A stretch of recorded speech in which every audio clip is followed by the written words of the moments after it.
जय माता दी, जय मां कामाख्या। देव राधा ट्रस्ट, सत्यवाणी चैनल, जन्म पत्रिका का विश्लेषण। जिस भी मनुष्य का जन्म 4 जुलाई सन 1994 को दोपहर में 3:45 पर हुआ हो, चाहे लड़का हो या लड़की हो, और मंदसौर मध्य प्रदेश के आसपास पैदा हुआ हो,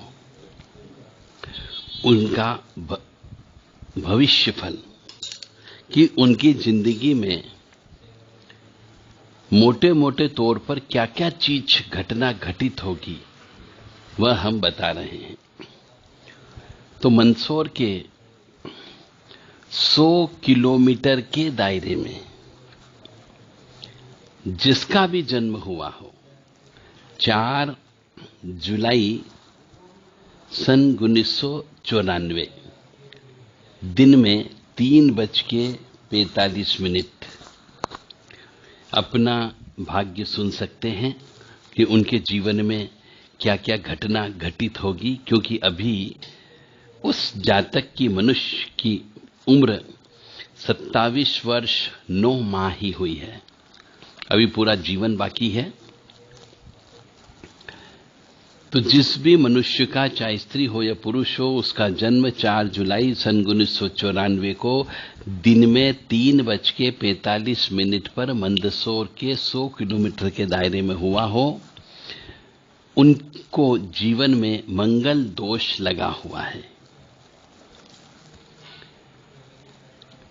और शनि भी भारी है। यानी ये कह सकते हैं कि मंगल सप्तम भाव का बैठा होने की वजह से, शनि चतुर्थ स्थान पे बैठने की वजह से डबल मांगलिक पत्रिका यह बनती है।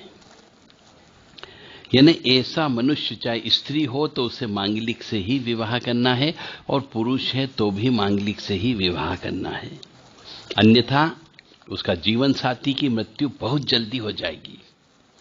और पुलिस केस, कोर्ट केस, ये सब होने की संभावना ज्यादा बनती है। जिसका जन्म 4 जुलाई सन 1994 को 3:45 दिन में मंदसौर जिले मध्य प्रदेश के आसपास 100 किलोमीटर के दायरे में हुआ हो, उस दिन कृष्ण पक्ष की एकादशी का दिन था। कृतिका नक्षत्र का प्रथम चरण चल रहा था। सोमवार का दिन था। घृति योग, मालवकरण, मेष राशि, देवगण, बुध वक्री है, शनि वक्री है और वृश्चिक लग्न की पत्रिका बनती है। जो भी मनुष्य पत्रिका देखता हो या पत्रिका देखने का अनुभव सुनना चाहता हो, खुद ये तारीख और समय के अनुसार उनका पत्रिका बनाए, लग्न चार्ट बनाए और जो भविष्य हम बोल रहे हैं, इस भविष्य को मिलाने का प्रयास करें कि क्या वह ऐसा बता पाएंगे या नहीं बता पाएंगे, लिख करके दे पाएंगे या नहीं दे पाएंगे। और यदि नहीं दे पा रहे हो तो ये मान करके चलो कहीं न कहीं अभी उनका यह अध्ययन अधूरा है। उन्हें, जिनका अध्ययन अधूरा है, यदि आत्मा से, दिल से पहले इस तारीख की, इस समय की पत्रिका खुद लिखें और फिर जो हम बोल रहे हैं इससे अवश्य मिलान करें।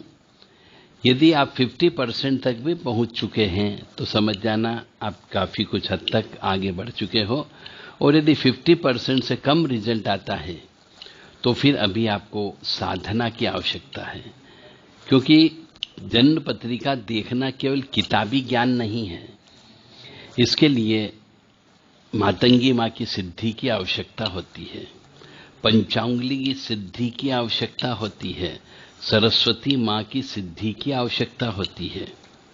तब जाकर के आप विस्तृत पत्रिका लिख सकते हो।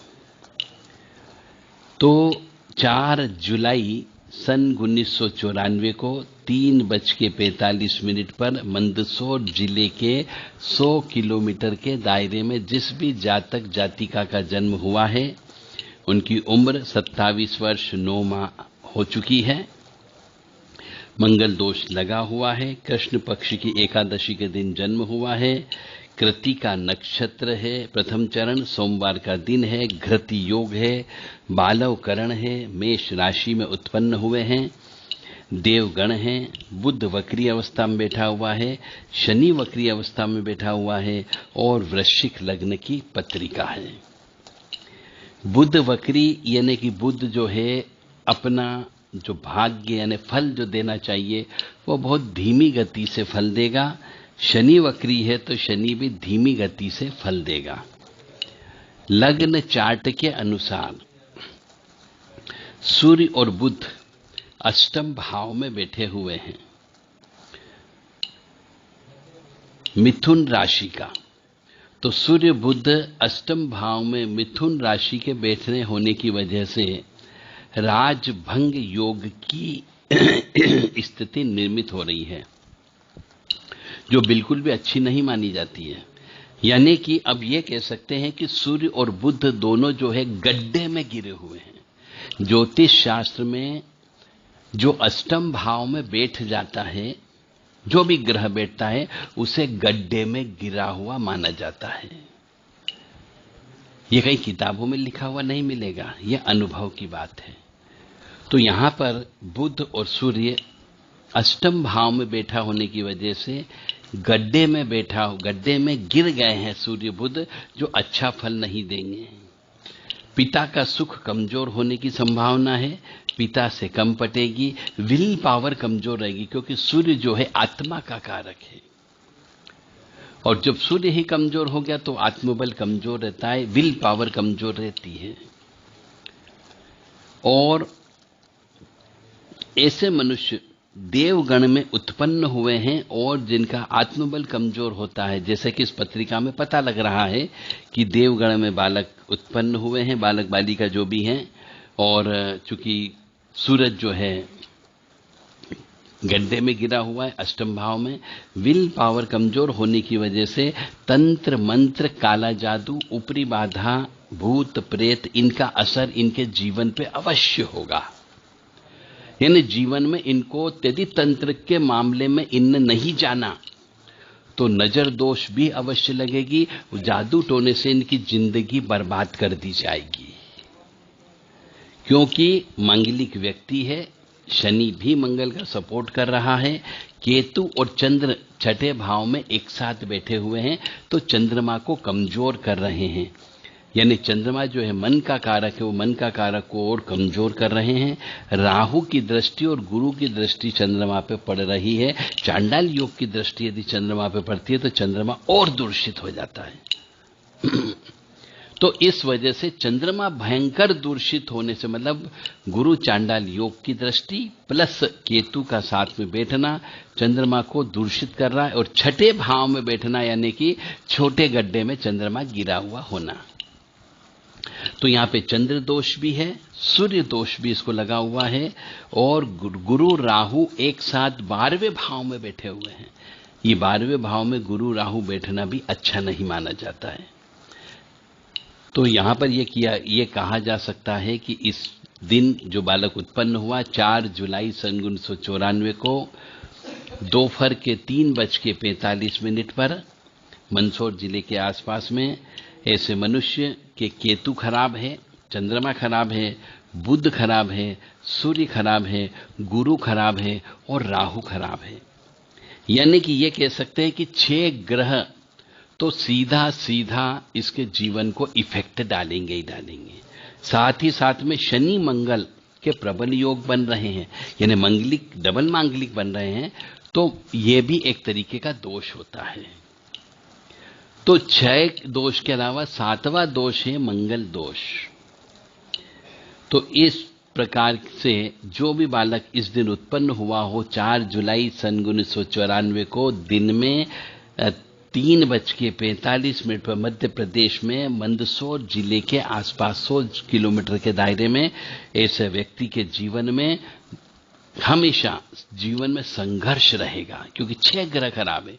9 में से 6 ग्रह खराब होने का मतलब हो गया 66.66%, यानी 66%, यानी जिंदगी की 2/3 जीवन में कष्ट ही कष्ट इसको भोगना पड़ेगा।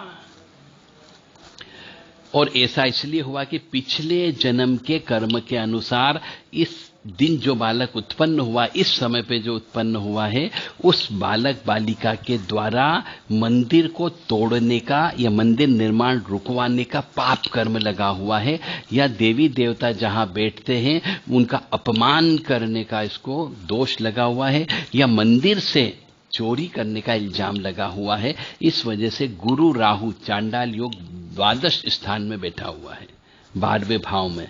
यदि किसी भी मनुष्य का 12वें स्थान में गुरु राहु चांडाल योग हो जाता है तो गुरु से वह लड़का या लड़की श्रापित होते हैं, और लड़की यदि गुरु से श्रापित हो जाती है तो उसका विवाह देरी होता है, जीवन में उसे पति से सुख प्राप्त नहीं होता है। इसी प्रकार यदि कोई लड़का है, इस तारीख को जन्म हुआ, तो उसको अपनी पत्नी से सुख प्राप्त नहीं होगा, यानी उसकी पत्नी बहुत जल्दी मर जाती है गुरु के श्राप की वजह से। और चूंकि पत्नी क्यों मरती है, एक कारण तो हो गया गुरु राहु की युक्ति, दूसरा स्त्री ग्रह जो है चंद्रमा केतु के साथ बैठा है, जो तड़पाने का काम करता है। केतु हमेशा तड़पाने का काम करता है, तो वो चंद्रमा को तड़पाने का काम करेगा, और चंद्रमा जो है स्त्री है, तो वह स्त्री सुख नहीं देगा, यानी स्त्री से तड़पाने का काम करेगा। और साथ ही साथ में सूर्य के साथ बुध अष्टम भाव में बैठा होने की वजह से, बुध की वजह से भी उसकी पत्नी यदि पुरुष है तो जल्दी मर जाएगी, और यदि एक जाति का कोई स्त्री यदि है तो उसका पति जल्दी मर जाएगा। यानी स्त्री के केस में उसे विधवा योग भोगना ही भोगना है, और यदि पुरुष है तो उसे विधुर योग भोगना ही भोगना है। कोई भी नहीं रोक सकता, कितनी ही चाहे पूजा पाठ आप कर लो, कोई भी नहीं रोक सकता, क्योंकि पिछले जन्म की माता का श्राप है, पिछले जन्म के गुरु का श्राप है, और पिछले जन्म के पिता का भी श्राप है, पितृदोष होने की वजह से। तो जीवन में स्त्री का कष्ट तो भोगना ही भोगना होगा। साथ ही साथ में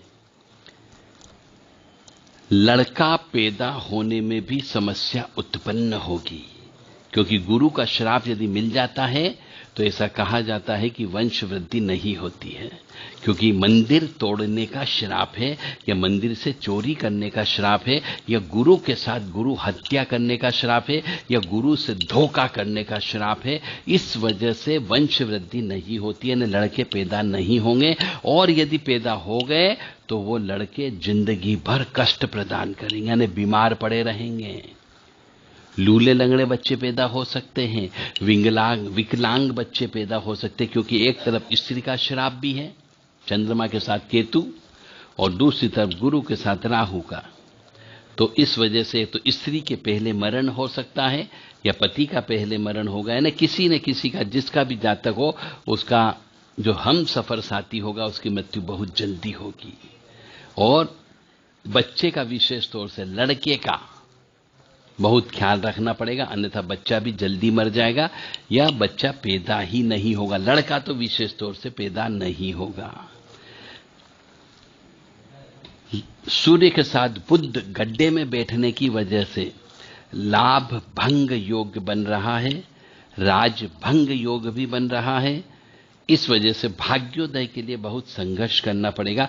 यानी मैं ये कहूंगा, ऐसे लड़की यदि है तो उससे विवाह मत करो, और यदि ऐसा लड़का है तो उससे विवाह मत करना। अन्यथा यदि कोई लड़की वाला है और वह ऐसे लड़के से विवाह करता है तो अपनी लड़की को मौत के मुंह में डाल रहा है।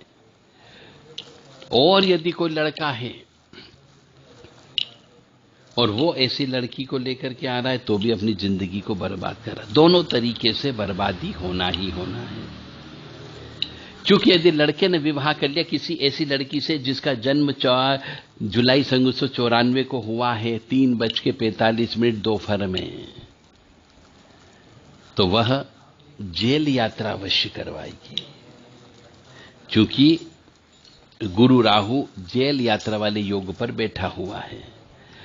तो ये आत्महत्या करना या फिर किसी भी तरीके से स्त्री या पुरुष की मृत्यु हो जाना, इसकी वजह से पुलिस केस, कोर्ट कचहरी होने की संभावना बनती है और उसमें गुरु श्राप की वजह से सजा भी मिल सकती है। तो जिसका भी जन्म 4 जुलाई 1994 को दिन में 3:45 पर मंदसौर, जो मध्य प्रदेश में है, उसके 100 किलोमीटर के दायरे में हुआ हो, ऐसे लड़के लड़की से विवाह मत करना। और यदि आप कोई माता पिता ऐसे लड़के या लड़की के माता पिता हैं, तो मैं उनको भी यह सलाह दूंगा कि वो अपने लड़के या लड़की का विवाह नहीं करें, अन्यथा सास ससुर को भी जेल की यातना भुगतना पड़ सकती है, पुलिस केस में अंदर जाना पड़ सकता है। तो ये कुंडली बहुत ही खतरनाक कुंडली है। गुरु राहु चांडाल योग 12वें भाव में बैठने की वजह से धनहीन योग भी बनता है, धन की कमी रहेगी। संतानहीन योग की युक्ति भी हो रही है, या फिर या तो संतान उत्पन्न ही नहीं होगी या संतान की चिंता रहेगी और पिता से कम पटेगी, धन की कमी हमेशा बनी रहेगी। ये नहीं कह सकते हैं कि यह आत्मा जो है पापी आत्मा है, जिसकी वजह से इस जन्म में यह कष्ट भोगना पड़ रहा है। पिछले जन्म की कुछ अदृश्य आत्माएं, जो पितृ कह सकते हैं हम, क्योंकि सूर्य गड्ढे में बैठा हुआ है, यह पितृ का कारक है। और पितृ जो है गड्ढे में बैठे हुए, यानी कि इनके जो पितृ हैं, इस जो भी बालक या बालिका हो जिसका जन्म 4 जुलाई 1994 को दिन में 3:45 पर हुआ हो, मंदसौर जिले के आसपास, ऐसे जातक या जातिका के पितृ जो है नीच किस्म की योनि में उत्पन्न है, वहां से भी उनको कष्ट की प्राप्ति हो रही है।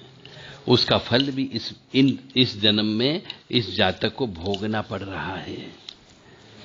तो ऐसा मनुष्य चरित्रहीन भी होता है, यानी कि अब ये कह सकते हैं कि केतु चंद्र स्त्री दोष बता रहा है, गुरु राहु गुरु दोष बता रहा है, दिमाग खराब होगा। मांगलिक कुंडली है ही, सूर्य बुध जो है गड्ढे में गिरा हुआ है और शुक्र जो है कर्क राशि का 8वें भाव में बैठा हुआ है। तो यह मुख्य मार्केश योग बता रहा है। तो स्त्री से कष्ट मिलने की संभावना पूरी है। और चूंकि 2 ग्रह इसको चरित्रहीनता की ओर ले जा रहे हैं, ऐसा इशारा कर रहे हैं, और 2 ग्रह जो है पत्नी के जल्दी मरने की सूचना भी दे रहे हैं। तो इसका अर्थ यह कि स्त्री ही इसका शत्रु होगी, या स्त्री है तो पुरुष ही उसका शत्रु होगा।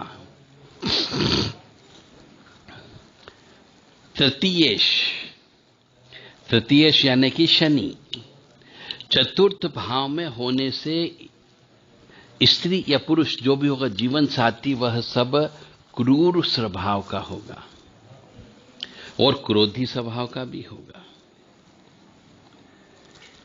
पारिवारिक सुख जो है पूर्ण नहीं होगा, कहीं न कहीं पर दुख अवश्य लिखा हुआ है। और वर्तमान में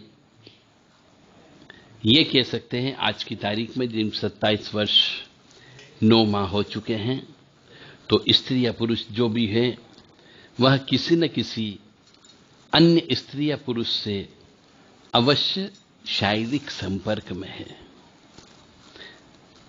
शनि भी भारी है, मंगल भी भारी है, अतः मांगलिक लड़की से ही विवाह करें या मांगलिक लड़के से ही विवाह करें। धर्म कर्म का कार्य किया गया होगा तो वो शायद सफल नहीं होगा। अनुष्ठान, बड़े बड़े अनुष्ठान करने पर कुछ सुख की प्राप्ति हो सकती है, अन्यथा जीवन में दुख अधिक लिखा हुआ है। जय माता दी, जय मां कामाख्या। तो ऐसे मनुष्य को पिछले जन्म का पापी मनुष्य कह सकते हैं कि मंगल दोष भी है, गुरु दोष भी है, मातृ दोष भी है, पितृ दोष भी है और बहनों का दोष भी है। इस प्रकार से 4-5 दोष को लेकर के यह बालक या बालिका उत्पन्न हुए हैं। उसका फल तो उनको इस जीवन में भोगना ही भोगना होगा। जय माता दी, जय मां कामाख्या। यदि आप भी अपनी कुंडली पिछले जन्म के कर्म के अनुसार इस जन्म के कष्टों को जानना चाहते हो कि कौन कौन से कष्ट मिलेंगे, तो देव राधा ट्रस्ट से आप संपर्क कर सकते हैं केवल व्हाट्सएप के माध्यम से, क्योंकि हर मनुष्य अच्छा ही अच्छा सुनना चाहता है, जबकि जीवन में अच्छा ही अच्छा कभी नहीं होता है। क्योंकि मनुष्य को यदि अपने दुख मालूम हो या दुख के कारण मालूम हो तो उन कारण का वो प्रायश्चित कर्म कर सकता है कि कौन से पाप कर्म की वजह से मुझे यह दुख की प्राप्ति होगी। उसका प्रायश्चित कर्म बारंबार करने पर निश्चित तौर से भगवान की तरफ से माफी मिल सकती है, चाहे 50% हो, चाहे 40% हो, चाहे 100% हो। इस तरीके से यदि आप जन्मपत्रिका बनवाना चाहते हो तो देव राधा ट्रस्ट से संपर्क कर सकते हैं 9893128047 और 7649862712 पर व्हाट्सएप पर संदेश देकर के पूरी जानकारी प्राप्त कर सकते हैं। क्योंकि बारंबार पूजा करने से, जैसे हम एक पत्थर होता है, एक पत्थर पे हम बारंबार चोट मारते हैं, या फिर एक पत्थर पर हम बारंबार पानी की बूंद गिराते रहते हैं, तो एक समय ऐसा आता है कि उस पत्थर में छेद हो जाता है, वो पत्थर टूट भी जाता है, या नहीं टूटेगा तो पत्थर में आर पार दिखने लगता है। इसी प्रकार से यदि हम बारंबार लगातार पूजा करते रहेंगे हमारे उस पाप कर्म के प्रायश्चित कर्म स्वरूप, तो निश्चित तौर से एक समय के पश्चात आपकी पूजा स्वीकार हो जाती है और आपको कष्टों से मुक्ति मिल सकती है। जय माता दी, जय मां कामाख्या। सही दिशा में पूजा करें, सही डायरेक्शन में पूजा करें, सही व्यक्ति के सानिध्य में रहकर के पूजा करें और विधि विधान से पूजा करें, सही स्थान पर पूजा करें, तीर्थ स्थान पर पूजा करें, जिससे उस पूजा का फल कई गुना बढ़कर के प्राप्त होता है। जय माता दी, जय मां कामाख्या।